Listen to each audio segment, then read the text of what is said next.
ഇപ്പോൾ ഉള്ള കുട്ടികളുടെ വേറൊരു പ്രശ്നമാണ് ഈ കൂട്ടുകാരില്ലാതിരിക്കുക, അല്ലെങ്കിൽ ചില ഗ്യാങ്ങിൽ നമ്മളെ ഉൾപ്പെടുത്തുന്നില്ല എന്നുള്ളൊരു കംപ്ലൈന്റ് കുറേ അധികമായിട്ട് കേൾക്കുന്നുണ്ട്. എൻ്റെ മക്കൾക്കും ഇടയ്ക്ക് ഉണ്ടാവും, ഇടയ്ക്ക് ഇല്ലാതാവും. ഈ ഇടയ്ക്ക് ചിലപ്പോൾ ഇവർ ഒരു ഗ്യാങ് ആയിരിക്കും, അപ്പോൾ ആ ഗ്യാങ്ങിൽ അവർ വേറെ ആൾക്കാരെ കയറ്റത്തില്ല. പക്ഷേ ഇവർ ഒറ്റപ്പെട്ട് നിൽക്കുന്ന സമയത്ത് ചിലപ്പോൾ വേറെ ഗ്യാങ്ങിലോട്ട് അവർക്ക് കയറാൻ പറ്റുന്നില്ല. അങ്ങനെ ഒരു ഗ്യാങ് കൾച്ചറൊക്കെ എനിക്ക് തോന്നുന്നു നമ്മുടെ സമയത്ത് ഉണ്ടായിരുന്നു. പക്ഷേ ഇത്രയധികം ഭയങ്കര ഹെയ്റ്റ് അല്ലെങ്കിൽ ഭയങ്കര ജലസ് ആയിട്ടുള്ള ആൾക്കാരെയൊക്കെ ഞാൻ ഈ ഒരു ജനറേഷനിലാണ് കാണുന്നത്.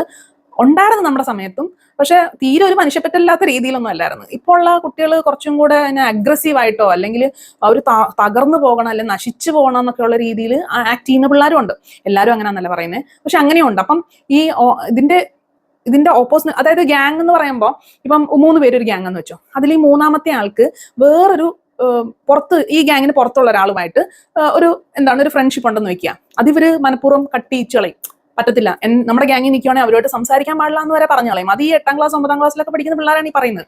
അപ്പൊ അത്രയ്ക്കൊരു ഒരു മാനിപ്പുലേറ്റീവ് ആയിട്ടുള്ള ഒരു കൾച്ചറൊക്കെ ഈ ഗ്യാങ് ഇതിനകത്ത് വരുന്നുണ്ട് കേട്ടോ.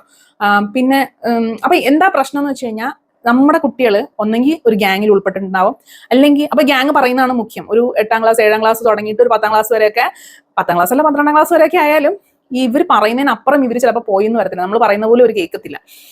പിന്നെ ഇവർക്ക് ഒരു കോമൺ ലക്ഷ്യമായിരിക്കും ഉള്ളത്. ഇന്ന സ്കൂളിൽ പഠിക്കണം, അല്ലെങ്കിൽ ഇന്ന കാര്യം ചെയ്യണം, ഇന്ന പോലെ നടക്കണം എന്നുള്ളത്. അത് കാരണം ഈ ഗ്യാങ്ങിൽ ഇപ്പോൾ ഏത് സോഷ്യൽ സ്റ്റാറ്റസിലുള്ള, ഏത് ഫിനാൻഷ്യൽ സ്റ്റാറ്റസിലുള്ള പിള്ളേരാണെങ്കിൽ പോലും അതുപോലെ എത്താൻ വേണ്ടിയിട്ടുള്ള ഒരു ശ്രമമൊക്കെ ആയിരിക്കും. അപ്പം നമ്മളല്ലാണ്ടായി മാറി ആ ഗ്യാങ് ലീഡർ പറയുന്ന പോലെ മുന്നോട്ട് പോകേണ്ട ഒരു ഗതികേട്, മനസ്സിലായില്ലേ? അതൊരു കാര്യം, ആ ഗ്യാങ്ങിനകത്തേക്ക് നിൽക്കുന്ന ഒരു കാര്യം. അല്ലാണ്ട് ഒറ്റപ്പെട്ട് നിൽക്കുന്ന ആൾക്കാരുണ്ട്, അതായത് ഒരു ഗ്യാങ്ങിലും പെടാതെ അല്ലെങ്കിൽ ഒരു ഗ്യാങ്ങിലും എടുക്കാത്ത, ആർക്കും താല്പര്യമില്ലാത്ത ആൾക്കാരും ഇതിനകത്തുണ്ട്. അപ്പൊ ഇത് നമ്മൾ ഒബ്സർവ് ചെയ്യേണ്ട കാര്യമാണ്, നമ്മൾ മനസ്സിലാക്കേണ്ട കാര്യമാണ്. എന്ന് വെച്ച് ഉടനെ പോയി ടീച്ചറിന്റെ അടുത്ത് കംപ്ലൈന്റ് ചെയ്യല്ല വേണ്ടത്.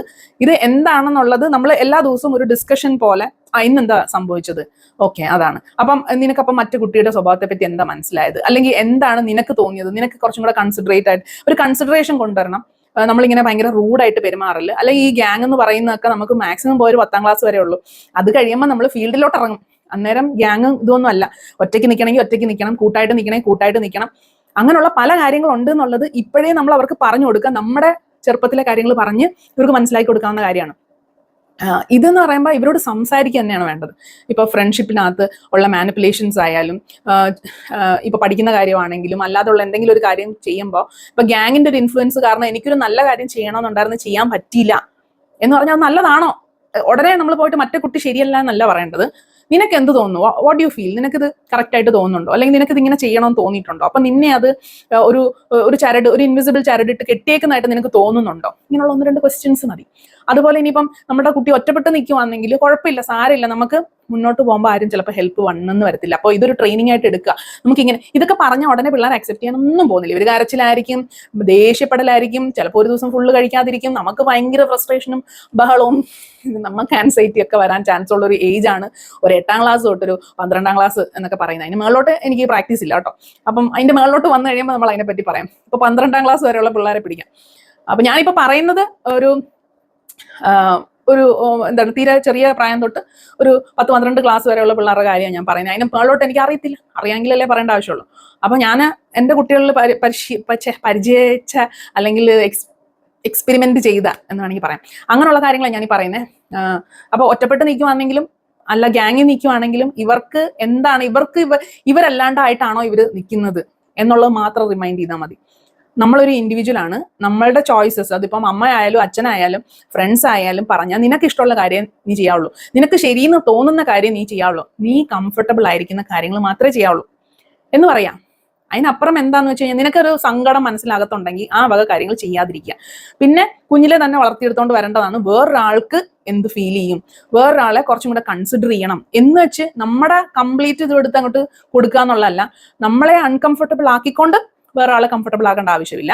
നമ്മൾ തെറ്റൊന്നും ചെയ്യാണ്ട് തന്നെ മറ്റൊരാളെ ദ്രോഹിക്കാതിരിക്കാതെ ഇമോഷണലി ആണെങ്കിലും മെന്റലി ആണെങ്കിലും ഫിസിക്കലി ആണെങ്കിലും നമ്മൾ ഹേർട്ട് ചെയ്യാണ്ട് മുന്നോട്ട് പോവാം. ഗ്യാങ് കൾച്ചർ ആയാലും ഒറ്റപ്പെട്ട് നിൽക്കുവാണെങ്കിലും ഇവരുമായിട്ട് കമ്മ്യൂണിക്കേഷനിലായിരിക്കണം നമ്മൾ. ഇവർക്ക് എന്താ ഫീൽ ചെയ്യുന്നത്, ഇവർക്കൊരു സപ്പോർട്ട് കൊടുക്കുക. കാരണം ഇപ്പോൾ ഒത്തിരി അധികം കേസസ് നമ്മൾ കേൾക്കുന്നുണ്ട്, കുട്ടികൾക്ക് സംസാരിക്കാൻ ആളില്ല, അല്ലെങ്കിൽ കുട്ടികൾ അവിടെ ഇവർ ഈ പോകുന്ന കാര്യം എന്ന് പറഞ്ഞു കഴിഞ്ഞാൽ ഇവരെ സംബന്ധിച്ചിടത്തോളം, നമ്മളെ സംബന്ധിച്ചിടത്തോളം ഇതൊക്കെ ചീള് കേസ്, നമ്മൾ ഇതിന്റെ അപ്പുറം കണ്ടിട്ട് വന്നിട്ടുണ്ട്. പക്ഷെ ഇവർക്ക് എന്താ ഡീൽ ചെയ്യാൻ പറ്റാത്തെന്നുള്ള, ഇവർ കുറച്ചും കൂടെ എന്താണ് പെട്ടെന്ന് ഈ നമ്മളൊക്കെ മറ്റേ വെയിലത്ത് അല്ല എന്തെന്ന് തീയിൽ മറ്റത് വെയിലത്ത് വാടത്തില്ല എന്ന് പറയുന്ന ടൈപ്പുകളാണ് നമ്മുടെ ജനറേഷൻ. പക്ഷെ ഇവരെന്ന് പറഞ്ഞു കഴിഞ്ഞാൽ ഒരു തേപ്പൊട്ടി സൈഡിൽ കൂടെ കൊണ്ടുപോയ പോലെ ഇവർ ഉണങ്ങിപ്പോവും. അപ്പൊ അങ്ങനെയാണ് അവര് കുഞ്ഞിലെ തൊട്ടേ അവരെ നമ്മളും കുറച്ചുകൂടെ ഒരു പാമ്പർ ചെയ്തൊക്കെ വളർത്തുന്നോണ്ടായിരിക്കാം അവർക്ക് പെട്ടെന്ന് ഇതൊന്നും എടുക്കാൻ പറ്റില്ല. സോ ഇവരെ കോൺസ്റ്റന്റ്ലി നമ്മൾ മോണിറ്റർ ചെയ്യേണ്ടതുണ്ട്. മോണിറ്റർ ചെയ്യാന്ന് പറഞ്ഞാൽ ഇവരുടെ എല്ലാ ഫ്രണ്ട്സിനെയും പോയി നോക്കി അവരോടും സംസാരിച്ച് അങ്ങനല്ല, ഇവരോട് മാത്രം സംസാരിച്ചാൽ മതി. ഇവർ പറയുന്നതിൽ നിന്ന് തന്നെ നമുക്ക് ആ ഫ്രണ്ട്സിന്റെ കാര്യങ്ങൾ മനസ്സിലാവും. എന്ന് വെച്ച് നമ്മൾ അയാൾ കൊള്ളത്തില്ല, ആ ഫ്രണ്ട്സ് കൊള്ളില്ല, അവരുടെ കൂടെ നടക്കണ്ട എന്നല്ല പറയേണ്ടത്. നീ ഒബ്സർവ് ചെയ്യാം, നിനക്ക് അവിടുന്ന് മാറി നിൽക്കുന്നതാണോ നല്ലത്, അതോ കൂടെ നിൽക്കുന്നുണ്ടോ, നിനക്ക് എന്തെങ്കിലും ഗുണമുണ്ടോ എന്നുള്ളത് മാത്രം ചോദിച്ചാൽ മതി. അല്ലാതെ നമ്മൾ പോയിട്ട് ആ കുട്ടി ശരിയല്ല, അതിന്റെ കൂടെ നടക്കണ്ട, ഈ കുട്ടി ശരിയല്ല, ഇതിന്റെ കൂടെ നടക്കണ്ട, അങ്ങനെ പറയേണ്ട ആവശ്യമില്ല. അത് അവർ തന്നെയാണ് കണ്ടുപിടിക്കേണ്ടത്. ഈ കുട്ടിയുടെ കൂടെ നടക്കണോ, ഈ കൂട്ടുകെട്ട് നല്ലതാണോ, ഇത് നമുക്ക് പണി ഉണ്ടാക്കുമോ, നമുക്ക് ഏണിയാണോ എന്നുള്ളത് ഇവർ തന്നെ ഒബ്സർവ് ചെയ്ത് ഇവർക്ക് ഏണി കിട്ടി പണി കിട്ടി തന്നെ പഠിക്കണം. നമ്മൾ ഇതിന്റെ സൈഡിൽ നിന്നിട്ട് ഇതിനെ ഒബ്സർവ് ചെയ്താൽ മതി. അതായത് നമ്മുടെ കൊച്ചു നമ്മുടെ കൈ വിട്ട് പോകാതെ, കൈ വിട്ടെന്ന സെൻസ് ഒത്തിരി മോശമായിട്ടുള്ള ന്യൂസ് കേൾക്കുന്നുണ്ടല്ലോ, അതുപോലെ ഒന്നും പോവാണ്ട് ഇവര് പോട്ടെ, നമ്മുടെ അടുത്ത് എല്ലാ കാര്യങ്ങളും വന്ന് പറയാന്നുള്ളത് മാത്രമേ ഉള്ളൂ. ഇവര് അബദ്ധങ്ങൾ ഒന്നും ചെയ്യാതിരിക്കുക.